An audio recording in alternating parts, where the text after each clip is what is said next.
Assalamualaikum warahmatullahi wabarakatuh. Pemirsa Gapai Kemuliaan yang dirahmati Allah, apa kabar Anda hari ini? Semoga Anda senantiasa sehat dan selalu berada dalam lindungan Allah Subhanahu wa taala. Amin, amin ya rabbal alamin. Alhamdulillah, senang sekali hari ini saya Eva Yunizar kembali hadir menjumpai Anda dalam program kesayangan kita, Gapai Kemuliaan. Selama 30 menit ke depan, insya Allah kita akan membahas tema Masuk Islam Secara Kafah. Nah, untuk membahasnya sudah hadir bersama saya di studio ada gurunda kita semua, Kiai Haji Muhammad Faiz. Assalamualaikum Kiai. Waalaikumsalam warahmatullahi wabarakatuh. Apa kabar Kiai? Alhamdulillah, ya selalu sehat kan. Kalau nggak sehat nggak bisa menggapai kemuliaan. Mari kita gapai kemuliaan bersama ya Kiai ya. Nah, pemirsa, bagi Anda yang memiliki pertanyaan silakan Anda bisa kirimkan pertanyaan Anda baik berupa pesan teks maupun dalam bentuk video melalui nomor WhatsApp yang tertera di layar kaca. Anda juga berkesempatan ini untuk bertanya langsung kepada Kiai melalui sambungan Zoom. Nanti secara teknis akan ditentukan oleh tim Gapai Kemuliaan. Baiklah, bahasan kita kali ini adalah soal masuk Islam secara kafah. Nah, Kiai, Allah berfirman, masuklah kamu ke dalam Islam secara kafah. Secara kafah. Nah, apa sebetulnya maksud dari secara kafah ini, Kiai? Terus ada istilah jadinya Islam kafah. Nanti kalau yang separuh-separuh itu Islam setengah. Nah, itu sebetulnya para pemirsa. Nanti kita ingin dalam episode ini membahas tentang kesempurnaan orang dalam beragama itu secara utuh. Kalau kita ingin memulai kajian pagi hari ini, tadi Mbak Eva sudah membaca ayatnya. Jadi dalam surah Al-Baqarah itu Allah berfirman, udkhulu fisilmi kafatan. Ini dari aspek bahasanya, fisilmi itu bisa dibaca dengan 3 bacaan. Yang pertama fisilmi, yang kedua fisalmi, ini adalah qiraah sab'ah, mutawatir dari Nabi, jadi tidak ada salah Anda membaca udkhulu fisilmi atau udkhulu fisalmi. Kemudian ada satu qiraah lagi dibaca oleh Imam A'mash, itu membaca fisalami, jadi pakai fathah sinnya dan juga lamnya. Nah itu yang pertama. Asilmi, asalmu dan juga assalamu itu diartikan oleh para ulama dengan 2 arti. Yang pertama Islam, yang kedua buah dari keislaman. Apa itu? Ketaatan. Jadi ada yang menafsirkan keislaman, ada yang menafsirkan ketaatan kepada Allah. Nah, kata kafah secara keseluruhan ini juga sebetulnya tafsirnya ada 2. Karena tadi kalau kita baca ayatnya, udkhulu fisilmi kafatan. Dia dibaca mansub. Kafatan, ya pakai fathah itu, kafatan itu mansub. Kalau belajar ilmu nahu itu namanya hal, menggambarkan keadaan. Nah sekarang keadaan siapa yang digambarkan? Ada ulama yang mengatakan kafatan ini kaitannya dengan udhulu. Masuklah kalian orang-orang yang beriman secara keseluruhan. Jadi jangan ada satu masuk, satu tidak masuk. Jadi kalau anak saya, jangan sampai bapaknya ke kanan, ibunya ke kiri, anaknya ke bawah atau kemana-mana. Kan gitu. Ini, walaupun ini tafsir ini tidak diikuti oleh banyak ulama.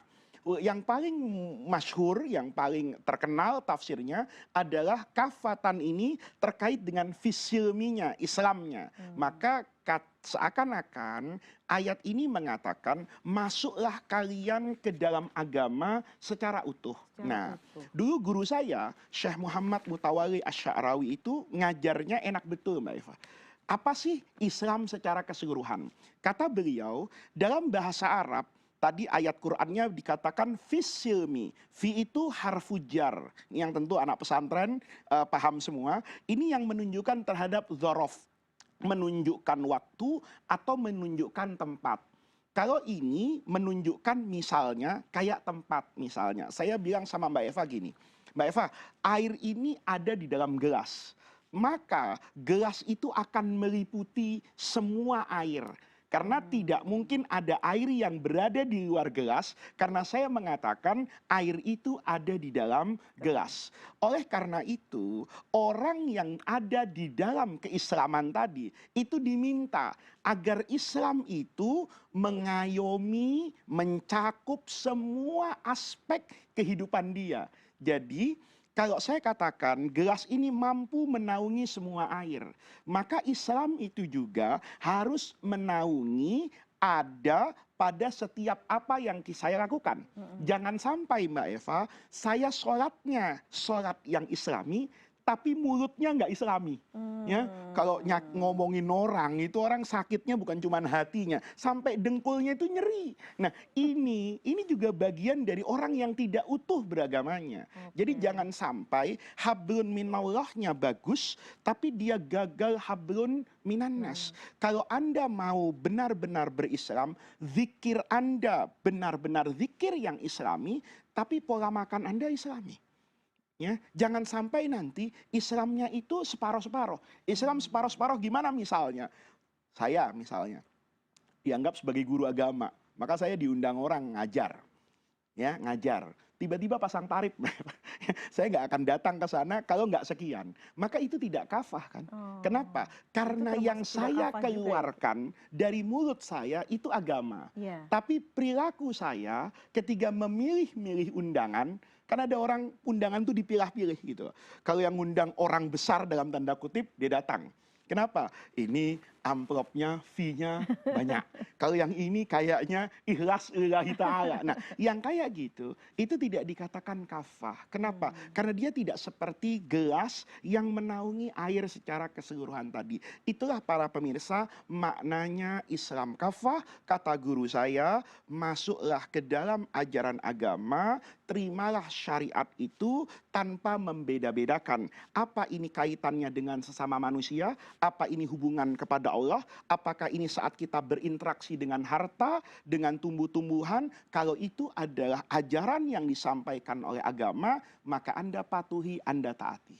Jadi artinya tidak hanya sekedar tidak melaksanakan ibadah secara utuh ya Kiai ya, tapi lebih maknanya lebih luas lagi, bahkan dalam kehidupan sehari-hari pun kita harus menjalankan sesuai dengan syariat Islam gitu ya Kiai. Betul sekali, jangan hanya kepada ibadah yang diartikan ritual sholat, puasa. Oh saya sudah sholat, saya sudah puasa, saya sudah zakat, saya sudah haji. Di awal sudah baca 2 kalimat syahadat. Kemudian dia merasa Islam dia sempurna? Enggak.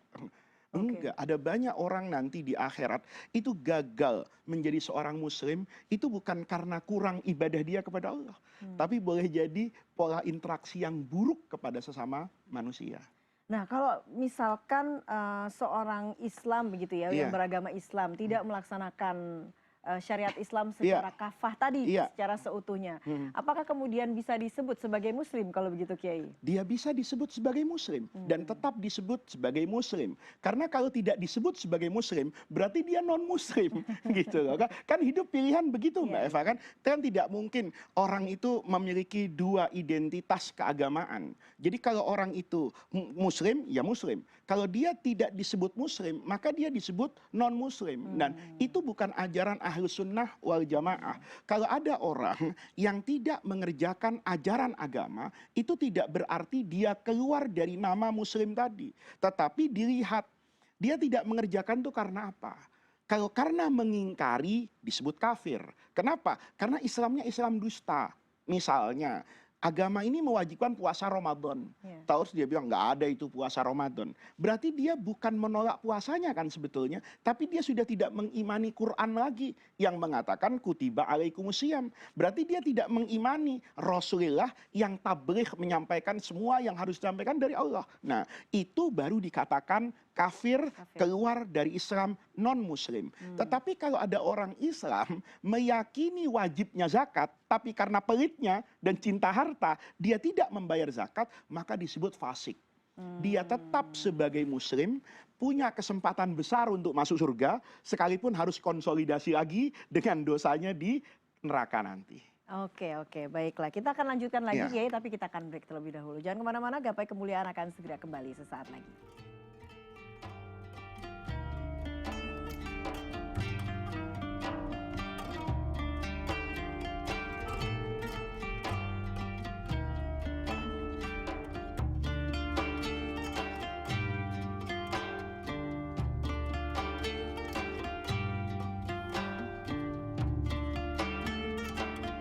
Ya, terima kasih Anda masih menyaksikan Gapai Kemuliaan dalam episode Masuk Islam Secara Kafah. Kita lanjutkan kembali pembahasan kita. Nah, Kiai, untuk masuk Islam secara kafah ini ya Kiai ya. Bagaimana misalnya ada seseorang yang tidak melaksanakan rukun Islam secara utuh, Iya. Kiai. Apakah kemudian itu juga bisa dianggap sebagai kafir Iya, misalnya, iya, Kiai? iya. Kalau dia tidak menjalankan rukun Islam itu, bukan karena dia mengingkari, tetapi Hmm, mungkin karena malas, iya. karena kondisi lingkungan, maka itu tidak dikatakan dia kafir. Dia tetap disebut sebagai orang muslim, tetapi muslim yang tidak sempurna. Mm-mm. Dan saya ingatkan para pemirsa, untuk juga tidak mudah memberikan label orang itu munafik. Kenapa? Karena perjalanan hidup manusia itu kan berbeda-beda. Di masa Rasulullah Shallallahu Alaihi Wasallam itu ada orang yang selalu minum minuman keras. Maka teman-temannya yang Muslim ini mengingatkan dia, bahkan dengan cara yang kasar. Maka kata Rasulullah, jangan hina dia, jangan rendahkan dia, karena dia itu cinta kepada Allah. Nah, logikanya nggak diterima kan oleh Iya. sebagian sahabat. Loh, kalau dia cinta sama Allah, dia nggak Kenapa mabuk dia dong. haram? Iya, Nah, mengonsumsi yang itu haram. Nabi mengajarkan sesuatu yang sangat esensi hari ini, bahwa orang tadi sejatinya di lubuk sanubarinya yang terdalam dia cinta kepada Allah, tapi kelemahan dia sebagai manusia, di situ ada setan, ada lingkungan, ada kawan, itu boleh jadi menjerumuskan dia. Hmm. Tetapi ketika dia tidak kehilangan pokok keislamannya, maka dia tetap bisa diharapkan untuk kembali kepada Allah. Nah, ini kalau kemudian kita berikan label yang menyakitkan hati orang tadi, salah-salah kita justru menjadi faktor pendorong dia semakin jauh dari agama. Dulu Hmm. saya ya dengan guru saya di Mesir itu pernah lihat ada orang tuh suka banget baca sholawat di masjid gini, tapi tanpa sengaja satu hari dulu saya bertemu dengan orang tadi itu di musim dingin. Jadi kan pakai baju panjang. Begitu di musim panas kan dia pakai baju pendek. Maka kelihatan Mbak Eva itu ada tatonya gitu. Hmm. Maka saya tuh bergumun kepada guru saya. Itu orang tatoan tapi kok sholawatan di masjid yang memiliki apa ya, memiliki ikatan emosional dengan masyarakat Mesir di masa itu di masjid Sayyidah Nafisah. Itu keturunan Rasulullah yang ada di Mesir. Masjid yang dihormati sama mayoritas kaum muslimin yang ada di Mesir. Jadi saya membayangkan yang datang ke situ kan orang harusnya baik ya. Tapi ini apa kata guru saya? Kenapa cara pandangmu nggak dirubah katanya? Kamu melihat tatonya tapi mengurangi keistimewaan sholawatnya. Guru saya bilang, Alhamdulillah yang bertato masih ingat dengan sholawat. Oh. Kata guru saya itu mengutip ajaran sufi besar Ibnu Athaillah. Jangan pernah orang itu meninggalkan zikir kepada Allah hanya dengan alasan nggak bisa khusyuk. Ini sering banget nih, ya. Kamu nggak sholat, nggak deh, habis nggak khusyuk juga, gitu kan? Kadang-kadang kamu nggak puasa, iya nggak usah deh, saya juga masih nggak bisa nutup aurat. Iya. Kan nggak begitu beragama. Hmm. Kata guru saya, alangkah bagusnya orang yang tetap berzikir sekalipun dengan hati yang kosong daripada sudah hatinya kosong tidak juga berzikir Berzikir. kepada Allah. Hmm. Bahkan guru saya itu bilang, Allah itu jangan dibayangkan seperti supermarket. Saya waktu itu tanya, apa maksudnya guru? Kata beliau, supermarket itu hanya menerima uang yang asli, tapi tidak menerima uang yang palsu. Tetapi ibadah yang palsu itu bisa diterima loh oleh Allah sebagai Hmm. jalan untuk kembali kepada taubat kepada Allah. Iya. Bisa jadi nih, bisa jadi Mbak Eva, karena calon istrinya solihah, maka laki-laki era ini berusaha untuk menjadi soleh. Soleh yang palsu loh. Iya. Ya, rajin ke masjid karena mertuanya ketua masjid, calon mertuanya ketua masjid. Kenapa kok datang ke pengajian ibu mertua yang ustadzah di sana? Boleh jadi ini kepalsuan. Tetapi kan kita tidak pernah tahu Mbak Eva, kapan hidayah itu datang. Jangan-jangan saat dia melangkah palsu tadi itu, hidayah datang. Sayyidina Umar kan tidak pernah minta hidayah. Tiba-tiba hidayah datang dan menjadikan seorang Umar bin Khattab dari musuhnya Rasulullah menjadi sahabat utama. Jadi ketika ada orang, saya ini belum bisa mengerjakan yang utuh dalam agama, kita tanya sebabnya apa. Jangan kemudian semua orang yang tidak utuh dalam mengerjakan agama, kita berikan label negatif. Oke, justru Gitu. jangan dihakimi ya, Iya, Kiai ya. iya, iya. Justru kita harus mendoakan Iya, begitu ya, Kiai dulu ya. Syekh Muhammad Ghazali di Mesir itu pernah ditanya di satu majelis, guru, apa hukumnya orang yang meninggalkan sholat? Kata beliau, hukumnya kamu ajak dia sholat. Lihat, Iya. boleh jadi orang tadi sedang lupa, kamu ingatkan. Boleh jadi dia mau sholat tapi nggak punya pakaian yang pantas untuk sholat, kamu belikan. Lalu beliau selalu mengajarkan kepada kami mengatakan, nahnu, kita ini semua adalah duat, orang yang mengajak, bukan kudot, bukan orang yang menghakimi perbuatan orang lain. Oke. Nah, Kiai, saya yakin semua yang menyaksikan di sini ya, baik kita semua Iya, ingin menjalankan Islam secara kafah, secara termasuk saya, sempurna. Mbak Iya, Eva, betul, termasuk semua Kiai. sama, kita semua punya kelemahan kan. Iya. Hah, Nah, bagaimana caranya Kiai supaya kita bisa pelan-pelan begitu ya iya, belajar iya, untuk menjadi mukmin dan juga muslim muslim yang secara baik. kafah? Jadi kalau kata guru saya dulu, yang kuncinya kan arruju ilallah, kembali kepada Allah. Hadirkan rahmat Allah. Sadarkan dalam diri kita ini apa sih yang tidak Allah berikan kepada kita. Hari ini kita berbuat dosa tapi kita tetap bernapas. Hari ini kita mungkin ingkar kepada ajaran agama tetapi tetap hidup aman di buminya Allah. Oleh karena itu ketika kita menghadirkan nuansa ketuhanan dalam kehidupan kita, maka kita tentu menjadi orang yang selalu ingat dengan cara apa saya membayar ini semua. Nah, tentu kita katakan membayar itu bukan berarti saya memenuhi apa yang menjadi hak Allah, itu tidak akan terpenuhi. Tetapi Allah dengan Rahman dan Rahimnya itu membuat aturan. Kamu asal sholat 5 waktu sehari saja, itu sudah saya sebut seorang muslim. Walaupun boleh jadi sholatnya cepat-cepat, boleh jadi sholatnya hanya mengerjakan yang rukun, boleh jadi sholatnya bacaannya tidak sempurna dan utuh. Tetapi kan itu bukan menjadi parameter pasti. Allah hanya katakan ini adalah sistem yang saya buat. Nah, kalau kamu kemudian mengerjakan ini, maka kamu akan mendapatkan rahmat dari saya. Maka untuk menjadi yang kafah tadi, itu membutuhkan yang paling utama kesadaran bahwa kita ini hanya hamba Allah dan semuanya itu menjadi milik dan kuasa Allah. Oke. Nah, kapan kemudian seseorang itu bisa dikatakan mukmin ataupun muslim yang kafah ini, Kiai? Ya, rasanya tidak seorang pun di dunia ini yang berani mendeklar bahwa dia adalah orang yang sempurna. Tetapi guru saya bilang, orang yang tidak merasa tidak sempurna, jangan-jangan itu adalah orang yang sempurna. Orang yang berjalan selalu ingin dekat dengan kesempurnaan, dialah adalah contoh manusia yang ideal. Sementara orang yang merasa sudah berada pada puncak karir keberagamaannya, jangan-jangan dia adalah orang yang paling buruk hatinya dalam berinteraksi kepada Allah. Baiklah, baiklah. Kiai, kita akan Baik. lanjutkan, kita akan bedah kembali lagi nih Kiai ke Ya. dasarnya lagi. Sebetulnya apa itu arti Islam? Oh Supaya ya. mungkin bisa mengajarkan Ya. kita untuk menjadi muslim dan juga mukmin yang Ya. kafah ini. Ya. Tapi kita akan break dulu, kita akan lanjutkan saat lagi. Jangan kemana-mana, Gapai Kemuliaan akan segera kembali sesaat lagi.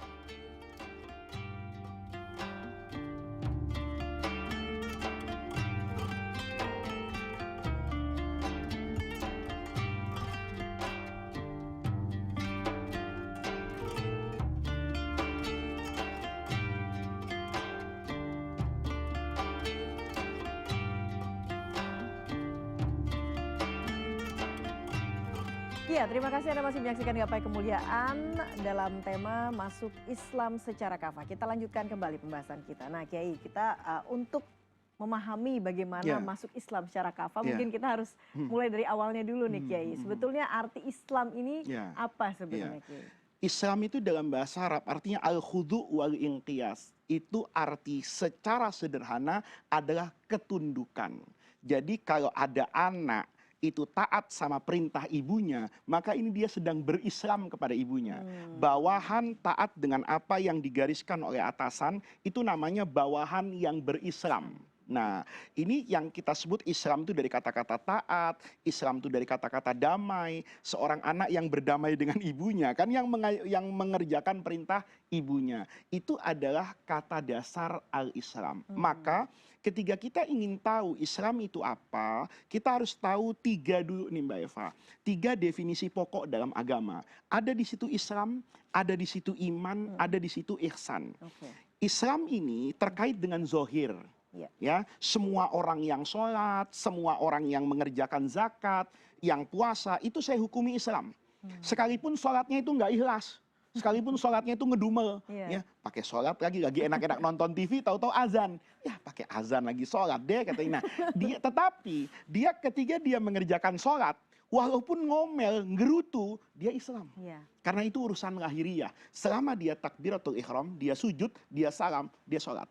Selama dia nggak makan dari subuh sampai nanti maghrib, dia puasa. Jangan tanya motivasi, itu namanya zohirnya Islam. Nah, yang iman, ini urusan hati. Kan tasdik iman itu, kepercayaan. Kepercayaan dalam hati kepada Allah, kepada malaikat. Itu nanti implementasinya kan dalam Islam. Jadi apa buktinya kamu beriman kepada Allah? Ya buktinya nih, saya sholat. Nih buktinya saya puasa. Mana keimananmu kepada Rasulullah? Saya haji. Padahal ngapain sih haji itu? Ya kecuali saya ngikuti Rasulullah, kan begitu. Nah, nanti yang menyempurnakan itu namanya ihsan. Jadi, Islam itu sebetulnya alat ukur zohir, Mbak Eva. Saya tahu nggak sih orang ini muslim? Ya lihat aja, sholat nggak? Puasa nggak? Nah, ketika saya sudah lihat dohirnya gini, maka secara manusiawi, kan semua manusia itu butuh kepastian hukum. Maka dia dipastikan hukumnya sebagai muslim. Kalau kemudian sholatnya dengan hati, karena dibangun kepercayaan tadi, dia naik derajat, namanya mukmin. Kalau kemudian gabungan antara hati dan perilaku ini menjadi keindahan yang sama, itu namanya ihsan. Dia mengerjakan sholat, tetapi saat dia sholat, dia selalu ingat, dia sedang bermunajat kepada Allah. Maka sekalipun dia tidak melihat Allah, tetapi dia selalu menghadirkan suasana bahwa dia sedang bermunajat kepada Allah, maka dia bersikap yang paling baik, paling sempurna saat sholat. Jadi kalau orang sudah berihsan, itu sholatnya pasti khusyuk. Digigit semut nggak terasa. Kalau kita kan nggak. Sholat ada istri goreng apa, kita tahu. Ini kayaknya ikan. Oh ini kayaknya tempe. Kenapa? Karena yang baru sholat itu kan zohirnya. Nah tetapi kalau sudah ada azomah keagungan Allah, kan kita nggak lagi merasakan. Dan itu bukan sesuatu yang aneh dalam hidup. Kita ketika fokus nih ya di jalanan ngelihat perempuan cantik, boleh jadi nabrak tiang listrik. Kenapa? Dia tahu kan dia berjalan itu rentan dengan kecelakaan. Tapi adanya perempuan yang sangat cantik itu memalingkan konsentrasi dia, melupakan dari gegap gempita jalanan, sehingga dia nggak ingat kalau dia sedang bawa mobil. Tahu-tahu dia nggak ngerem, nabrak tiang listrik. Kata istri di sampingnya, kok bisa mas? Suaminya nggak ngomong aja kan, kalau tadi ada perempuan cantik yang lewat. Nah itu biasa kan. Nah sama dengan Allah. Ketika kita kemudian bisa merasakan keagungan Allah, maka itu akan memiliki daya hidup yang berbeda antara Islam tadi, iman dan ihsan. Nah Kiai, kalau tadi Kiai katakan Islam itu taat begitu ya Kiai ya. Apakah kemudian kita bisa katakan agama-agama yang dibawa nabi-nabi sebelum Rasulullah SAW itu juga sama sebetulnya Kiai? Iya, semua nabi, tentu ini dalam keyakinan Islam ya, itu beragama Islam. Coba lihat Mbak Eva, ayat Qur'annya. Nabi Yusuf ketika sudah tua, mau meninggal, itu kan doa kepada Allah. Tawaffani musliman. Ya Allah, wafatkan saya dalam keadaan muslim. Al-Hawariyun, itu pendukung utama, murid utama Nabi Isa. Begitu proses yang terjadi di Yerusalem, itu kan berdoa kepada Allah, ya Allah saksikan bi'anna kalau kami semua ini muslim. Jadi Islam itu adalah agama tauhid. Ya, syariatnya khusus untuk Nabi Muhammad berbeda, syariatnya untuk Nabi Yusuf tadi berbeda, Nabi Musa, Nabi Isa, tetapi semua agama itu adalah Islam. Makanya dikatakan inna dina indallahi al-Islam. Jadi semua agama sejatinya itu Muslim. Dia diberi nama yang berbeda dalam keyakinan Islam itu karena berbeda syariat, bukan berbeda akidah. Nah, tetapi tentu para pemirsa, dalam konteks hari ini agama samawi itu tidak lagi bisa disebut dengan Islam.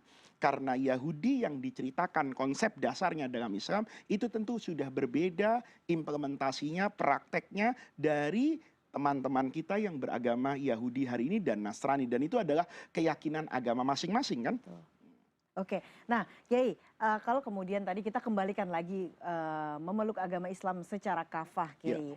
Sebagai seorang muslim, apakah juga ada kewajiban untuk menyebarkan agama Kiai? Apakah itu juga Iya. menjadi bagian dari memeluk agama Islam secara kafah ya. Memeluk agama Islam secara kafah itu sejatinya Mbak Eva, kata guru saya, itu mengimplementasikan semua ajaran Islam, semua norma Islam dalam kehidupan keseharian kita. Nah, nanti tentu dalam kehidupan modern berbangsa dan bernegara ini, tentu tema menyebarkan agama itu sebetulnya fitrah semua manusia. Ya, teman saya yang Nasrani itu kepengen kan mengajak saya untuk masuk ke agama Nasrani. Bahkan dulu guru saya itu mengajarkan ajaran yang luar biasa. Faiz, nanti di Mesir itu kan banyak agama-agama juga non Muslim ya, ada agama Kristen cukup ada di Mesir gitu. Kata guru saya gini, kalau nanti kamu ketemu nih sama orang Mesir baik sama kamu, tiba-tiba kamu diajak untuk masuk ke gereja melihat agama Kristen, itu pakai sudut pandang positif aja. Positifnya apa? Dia tuh sayang sama kamu. Karena menurut dia, kamu tidak masuk surga. Karena berbeda keyakinan. Berarti kan itu fitrah semua manusia. Nah, tetapi di negara seperti Indonesia, yang kondisinya dengan Pancasila, itu aturan pemerintah yang bagus. Pemerintah kan selalu mengatakan dalam aturan berbangsa dan bernegara, saya tidak boleh menegakkan agama kepada orang yang sudah beragama. Nah, tetapi konsep dakwah yang dianjurkan dalam agama Islam itu sendiri, itu kan lisanul hal, dakwah dengan bahasa tubuh, dakwah dengan perilaku. Rasulullah di Mekah itu mampu menundukkan nanti kota Mekah, itu kan semua ahli sejarah sepakat karena akhlak. Jadi kalau ingin masuk Islam yang kafah, orang itu harus melihat Islam itu ada di mana-mana. Di kamar mandi kita lihat Islam. Ini kan sedihnya gitu kan, kita di kamar mandi itu ngelihat orang Muslim, tapi nggak ngelihat Islam. Kamar mandi umumnya kotor, tidak kemudian bersih. Kita lihat misalnya agama Islam itu mengajarkan menghormati waktu, tapi di banyak negara Muslim waktu itu tidak dihormati. Bahkan umat Islam itu tepat waktu cuma satu kan, ketika berbuka puasa. Tapi di luar berbuka puasa dia tidak tepat waktu. Nah, ini sebetulnya problematika ketika kita mau lihat Islam kafah tadi. Jadi Islam kafah itu harus kita lihat pada perilaku. Dulu saya sering bicara sama teman-teman ya. Kita dulu pertama kali ke Eropa itu kaget kalau naik kendaraan umum. Karena kondekturnya itu kan nggak keliling kayak di Indonesia. Dia duduk gitu loh. Anehnya nih di era-era 2000-an, ya dulu belum ada teknologi kayak QRIS, kayak macam-macam. Masih pakai uang. Kadang-kadang uang itu kita naiknya itu kita lewat penumpang yang lain kan. Dan itu anehnya Mbak Eva, kembali loh. Saya membayangkan kalau itu terjadi di Indonesia, kondekturnya duduk di belakang, saya pas dapat duduk di depan belum bayar. Itu kesadaran untuk membayar juga belum tentu ada. Yang kedua, boleh jadi ini ongkosnya berapa dari Blok M ke Tanah Abang. Misalnya di masa itu Rp500, uang saya Rp50.000. Mungkin antar penumpang, boleh jadi uang itu nggak sampai Mbak Eva ke kondektur. Kalaupun sampai nanti kembaliannya belum tentu sampai. Kalaupun sampai jangan-jangan sudah berkurang. Nah, tetap dan kadang-kadang itu orang Muslim semua. Nah, sementara kita lihat di Eropa yang namanya kejujuran, ya tentu ini subjektivitas, tentu pengalaman masing-masing.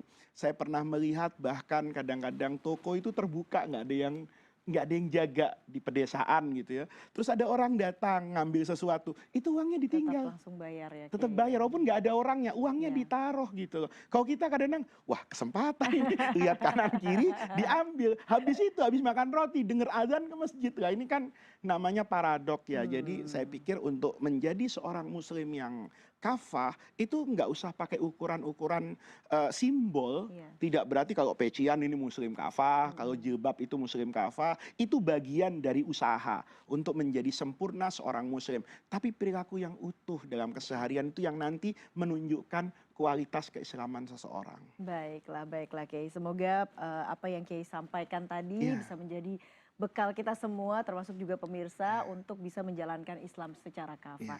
Kiai, terima kasih atas segala ilmu yang sudah diberikan pada pagi hari ini, dan pemirsa, usai sudah jumpa kita kali ini dalam program Gapai Kemuliaan.